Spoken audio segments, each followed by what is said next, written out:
qu'attendent les Franc-Comtois en matière de travaux publics et de quoi ont-ils besoin? La Fédération nationale des travaux publics a demandé à BVA de les interroger. Entre le 25 février et le 5 mars 2013, 306 enquêtes ont été réalisées sur un échantillon de la population régionale âgée de 18 ans et plus.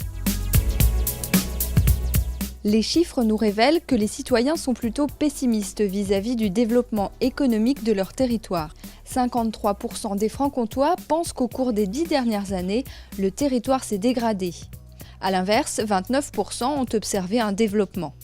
Quand 72% des Franc-Comtois se montrent pessimistes face au développement économique de leur territoire pour les 10 prochaines années, 26 sont optimistes. La majorité des personnes interrogées souhaitent des équipements publics de qualité et entretenus. En Franche-Comté, ils sont 89% et en France, 86%. La majorité des personnes interrogées attendent des efforts d'investissement dans le but de favoriser l'emploi et le développement du territoire. 61% de Franc-Comtois sont de cet avis. 39% pensent au contraire qu'il faut freiner les dépenses pour limiter l'endettement. Au sujet des équipements publics, 83% des Franc-Comtois s'estiment satisfaits des réseaux électriques installés en France. 76% pensent de même pour les réseaux d'eau et d'assainissement. Concernant l'aménagement des routes, 53% des Franc-Comtois sont satisfaits, tout comme 50% des Franc-Comtois vis-à-vis des équipements sociaux. En Franche-Comté comme en France, les citoyens jugent prioritaire la construction et la rénovation d'équipements de santé, ainsi que la rénovation de la voirie et des routes. Enfin, le déploiement du réseau de fibres haut débit dans le département, l'achèvement du contournement routier de Besançon et la branche est de la LGV Rhin-Rhône sont jugés prioritaires par les citoyens interrogés. Je pense que le déploiement du très haut débit dans le département est important, parce que ça va apporter de nouveaux usages pour les particuliers et les entreprises. Aujourd'hui, dans la région, dans le département, si on n'est pas équipé du très haut débit, eh bien, les entreprises ne pourront pas, d'une part, s'implanter, se développer. C'est important, je pense, pour l'accueil des entreprises, pour l'emploi. Ne serait-ce que pour les gens qui sont éventuellement en bout de ligne ou qui ont un réseau difficile ou d'accès, etc. Donc voilà, je pense que c'est une bonne chose. Ouais. On a un contournement de Besançon qui était nécessaire par rapport, y compris à la géographie byzantine depuis de nombreuses années.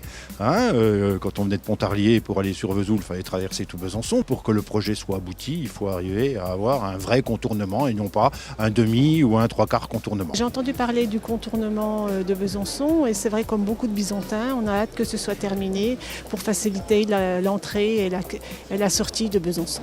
C'est un axe très important par rapport à la Franche-Comté et puis le Rhône-Alpes, toute cette branche et puis l'Alsace, du fait qu'il y a beaucoup de pays nordiques qui pourraient descendre depuis là jusqu'en Italie. C'est un projet qui pour l'instant est inabouti et donc il faudra bien un petit peu régler ces questions-là pour qu'on ait un projet qui soit dans toute son envergure sur la ligne grande vitesse qui traverse la Franche-Comté. Je suis pour ce contournement et favoriser ce contournement plutôt que de refaire encore un contournement de Sceaux entre Luxeuil et Vesoul qui, à mon avis, est de double emploi.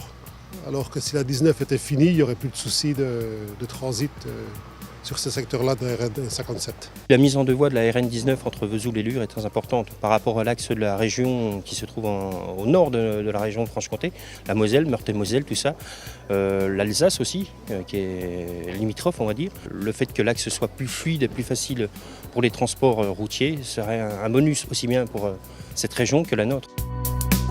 En résumé, si les habitants de la région Franche-Comté se montrent pessimistes vis-à-vis du développement économique de leur territoire, ils restent attachés à la qualité des équipements économiques et souhaitent une hausse des investissements. Ils sont en revanche divisés sur leur perception des aménagements et des équipements publics. Ils se montrent satisfaits des réseaux électriques, de l'eau, de l'éclairage, des déchets, des espaces verts et des équipements scolaires.